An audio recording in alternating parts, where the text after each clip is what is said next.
Hey y'all, it's Sunday morning and I'm getting ready to go back in and visit Sam for the second day. This is just a little bit of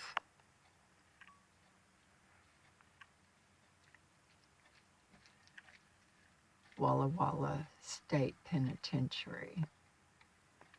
It's the outbuildings. You can't really see too much of the actual place where the guys live. That is a tower, I'm sure, where security is kept. I'll cut this off for right now and add to it. Good morning, you guys.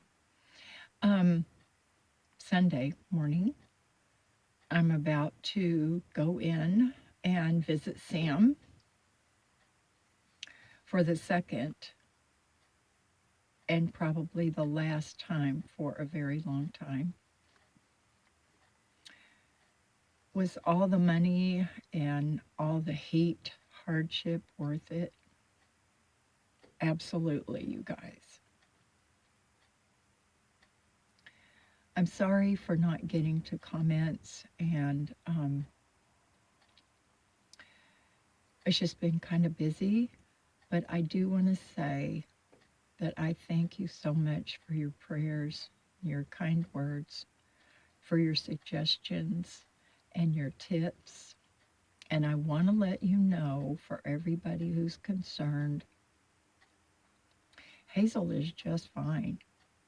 She did so good yesterday. No problems at all. There wasn't even any pee-pee on the bathroom rug when I went when I got back. Now, Hazel does, if she has to go, she will go, but she always picks the bathroom and a rug, preferably. If I put a potty pad down for her, she noses it out of the way. She much prefers the rug. But she did really good. She was not seriously hurt from her fall.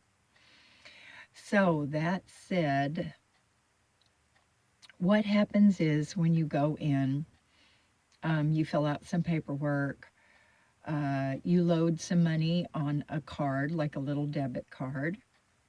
This allows your loved one to eat out of all the vending machines that are in the visitation room. I will say that my son put away about $20 worth of junk food. He said, "Mom, we just don't get this stuff in here."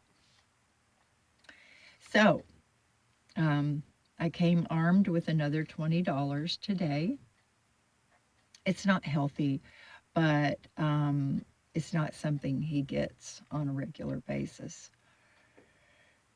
So you go in, you fill out the paperwork, they take a copy of your ID, they take a photo of you, they put some kind of a iridescent little round thing on the inside of your left wrist. And then, of course, you remove your shoes and everything else that will come off beside your clothing. And then you go into a room and a female pats you down. They're very respectful. Um, they were very kind. The lady at the front desk told me, she said, "Do you have $5 to pay for your debit card? Because you have to buy the card and then you load money on it." Well, all I had was a $20 bill. And she said, "Sweetie, you have plenty of time to go out and get some change or whatnot and come back." So I did remember that I had a 5 in my purse. So I came all the way back out and I got it, loaded the card. Then we waited. It was so funny yesterday in the group that was going in, there were about 7 ladies that had on like pink fuchsia colored tops. That was really cute. And there were two families that had children. That was very sad. When you went into the visitation room, everybody, they have a big, big section of shelves, bookcases, and you can go in there and pick out cards, dice games. I mean, you name it, they have it. And so people were picking out games and cards and things like that, and they were setting up their little tables, and they were going to the vending machines, and they were picking out a lot of fast foods and loading up their tables with it. Now, the rule is that if you get food out of the vending machine, you have to open it, put it on a paper plate, which they supply, and dump it all out on the plate and throw the wrappers away. So I thought that was interesting. And excuse me, we had a little bit of rain this morning, you guys, just enough to make it muggy. But anyway, it stopped in time to take Hazel for her walk this morning. Um, the dads in there who had their children come for a visit were ecstatic. They all were. They were so happy to get visits. And I visited with a lady sitting next to me at the neighboring table, and she was there to visit with her grandson. She lives here in Walla Walla, and his mother does not live close by. So she visits with him frequently, and she said, you know, it's so strange, but we really did not develop much of a relationship until he ended up here. And now we have a very good, warm relationship. So, you guys, there is a lot of times,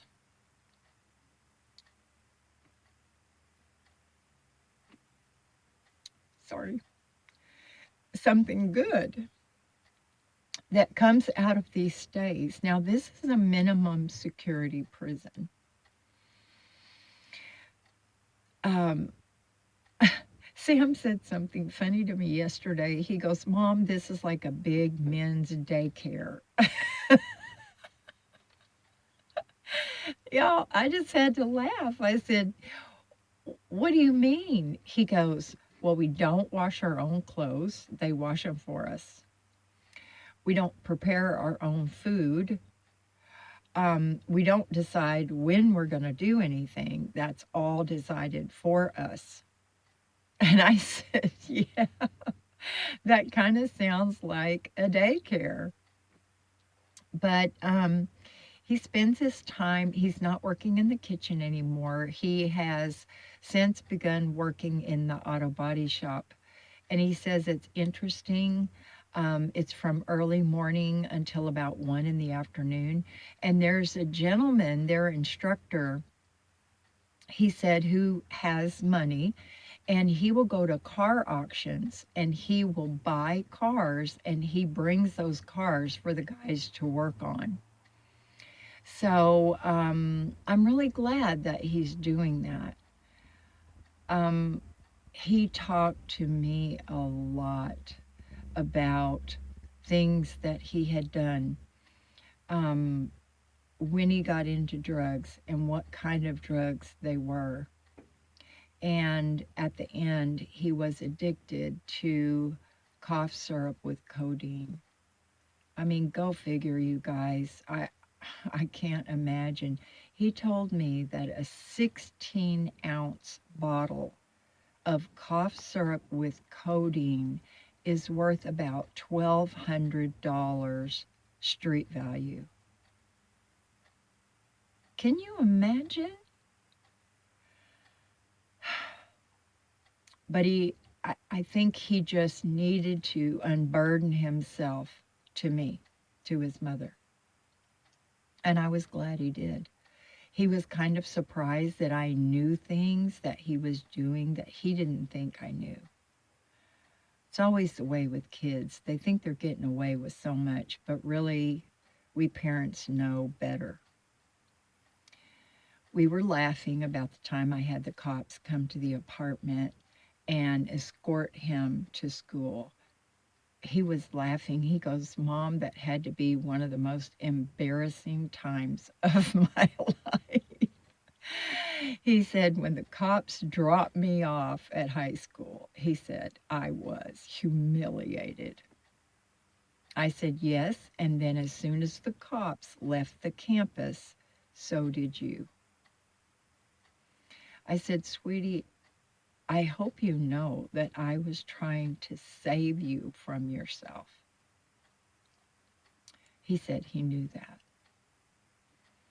He said that because I always talked about what an easy kid Aaron was, and that he didn't need curfews, and that he started working at a very young age and making his own money. He said, Mom, I felt like that I was never going to live up to that. I said, sweetie, you know, I never expected you to. You boys were so different, and I loved you for your differentness. I said, you both played sports, but you really excelled in that. And I know that you're sad that you messed up because you could be playing football now for a college. He goes, I know, Mom. There was a scout at the high school that talked to my coach. I said, I know. He said, you know? I said, yes. Your coach told me. So anyway, in a way, I'm very, very sorry for the path he took in his life, which was his own choice every step of the way. However, I'm kind of glad with all this stuff they're finding out about football injuries that maybe he shouldn't have been playing football. It's so dangerous. But anyway, you guys, I'm going to cut this off because I'm going to go in there and get processed and get ready for my visit. Um, in 6 months, he will be released for a work release program. And what that is they basically turn you loose. You're on probation and you are being watched.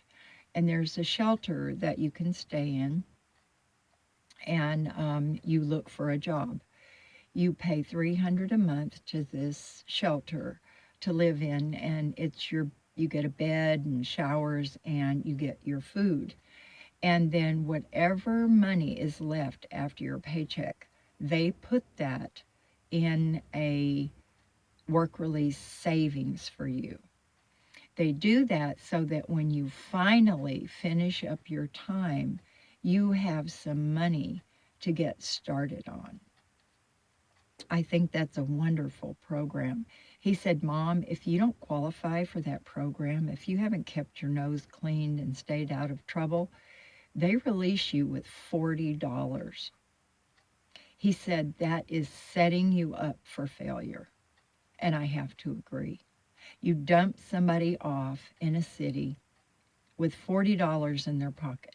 If they don't have loved ones to help them out, give them a place to stay and food to eat, you can only imagine how difficult that is.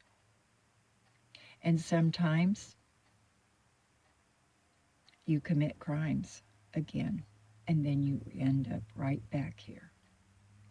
He seems really, really, he told me, he goes, Mom, before I became incarcerated, I had moments of clarity. I look back on all the horrible choices I made, and I knew that when I ended up in jail, and I knew I was going to, that I deserved it, and that I was going to take full advantage of my time there. Anyway, I love you guys. Do something fun today, and then I will do another video after my visits are completed. Thank you for watching and commenting.